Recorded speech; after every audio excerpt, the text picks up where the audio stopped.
Desde mi óptica particular, puntualizo que existe una necesidad de una nueva cultura política. Yo centraría que quizá muchos de los aspectos que debatimos en este país, y que a veces ni siquiera debatimos porque seguimos dando falsos debates o vueltas a esquemas que no existen, es porque hay un viejo modelo que no ha terminado de irse, anquilosado, viejo. Y aclaro, porque luego vale la pena las aclaraciones, no hablo del PRI. Hablo de un viejo sistema económico, un viejo sistema político, un viejo sistema social e inclusive jurídico, que fueron creados para otra cosa, para otra forma de ver la cosa pública, para otra forma de ver las instituciones, y que hoy está superado. Pero que ese modelo no se ha terminado de ir, y nosotros no nos hemos encargado de construir el nuevo. Por eso hablo de que se requiere una nueva cultura política, una revaloración de la razón de ser del político, y creo yo que es el servicio. Se requiere una reflexión seria, profunda, completa y responsable del actual político ante los problemas que enfrenta nuestro país. Una exigencia imperiosa para estar en política es indispensable, primero, tener vocación de servicio, entrega y compromiso, libertad, pasión, convicción, generosidad y valores, que yo creo que en general existe en los políticos, pero que hay un momento donde hay un punto de quiebre, donde a veces se pierde por diversas circunstancias. El estadio político supone la capacidad de objetivar, de salir de sí mismo y abrirse a los demás. Lo político obliga al hombre a llegar a ser plenamente hombre, a servir con una conducta racional más que pasional, a buscar el bien de todos y ya no solamente el propio. Pero en ese quehacer histórico, la fraternidad ha sido olvidada. Y yo creo que uno de los temas centrales es que el problema de la política es ese precisamente, que hemos dejado la política en manos de políticos.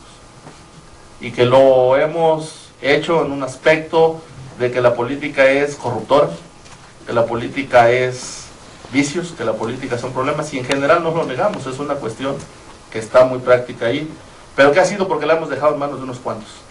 Yo todavía sigo escuchando algunos aspectos en general, donde el contexto de la política es un tema que tienen que resolver los políticos por allá lejos, los diputados, los senadores, los gobernadores, y no es un tema que tiene que ser imperante en que la sociedad obligue a que se muevan las circunstancias. El alma del político. Si un político no está firme en sus valores, en sus convicciones, en sus ideales, el poder fácilmente puede desviarlo del camino. Aquí tomo un pensamiento de Manuel Gómez Morín: lo importante no es el poder en sí, sino aquello para lo cual debe servir el poder. Yo digo que el poder en sí, porque este también es un tema, y vuelvo a rescatar la circunstancia y los conceptos, a veces remitimos al poder como un concepto corruptor por sí mismo, como un aspecto de que aquel que se presenta al poder quedará devorado por esas fauces de un monstruo incontrolable, y que tendríamos que decir, para abonar, por lo menos desde mi experiencia particular, que el poder como tal no es bueno ni es malo, sino es un vehículo, sirve para conseguir fines. Mal usado trae males, bien usado genera bienes. Al enemigo lo ven aquellas posturas ideológicas que, habiendo perdido su fuerza propia o no contando con un proyecto realmente humano, necesitan conflictos para alimentarse, y del enemigo para afirmar por contraposición la propia identidad.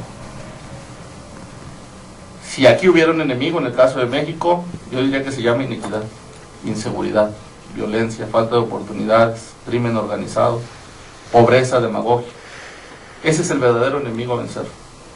En política, el otro, si acaso, podrá ser adversario, pero también es con quien se puede y debe dialogar, porque no solo representamos a un solo partido o a nosotros mismos. En un aspecto representamos a quienes votaron y a quienes no votaron por nosotros. Vuelvo a insistir en mi experiencia personal: en más de 20 años trabajo y vivo para la política, no de la política. Mi interés por esta actividad comenzó desde mi adolescencia. Fueron ideales los que motivaron mi vocación, al igual que muchos otros, y hoy, a 20 años de distancia desde que comencé este camino, ratifico que la política puede vivirse sin comprometer la propia dignidad ni los valores. Es verdad que los obstáculos son muchos y que somos seres humanos, pero también el reto consiste en no dejarnos vencer por la desesperación, ni el egoísmo, ni dejarnos conquistar por el poder en sí mismo. Hay que seguir formándose y reflexionando sobre este quehacer político. Conozco el movimiento político por la unidad desde hace varios años, y he participado en algunas reuniones con ellas, donde he encontrado un espacio de diálogo, de reflexión, de análisis, de crecimiento, donde no predomina una sola postura o una sola visión, pues en este espacio confluimos políticos de diferentes partidos y personas con ideas diferentes, y es justamente en la diversidad y en la diferencia donde encontramos respuestas.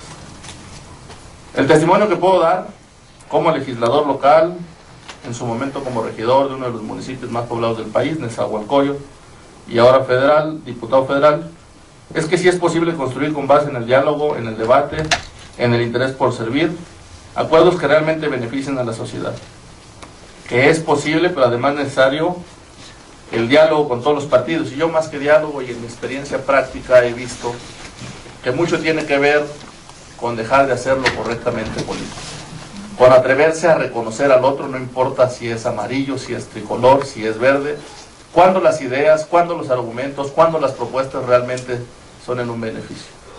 Al menos en la experiencia práctica local y federal, en el poco tiempo en lo federal, pero en los 3 años de la práctica local, algunos de los aspectos que parecía casi imposible resolver, como el nuevo sistema de justicia en el Estado de México, como algunos aspectos de toma de decisiones que verdaderamente fueron trascendentes a una propuesta de otros entes políticos, tenían que ver con darles el reconocimiento a cada quien según su propio esfuerzo. Yo me atrevo a decirlo eso, habiendo sido presidente de la Comisión de Justicia y habiendo tenido el 100% del trabajo por unanimidad, con un convencimiento de todas las partes, y habíamos representados ahí políticos de todos los partidos. Pero parte del contexto que yo creo que si se ha dado uno cuenta que en un aspecto pequeño puede dar resultado, replicado quizá a otras escalas, por supuesto que da resultado.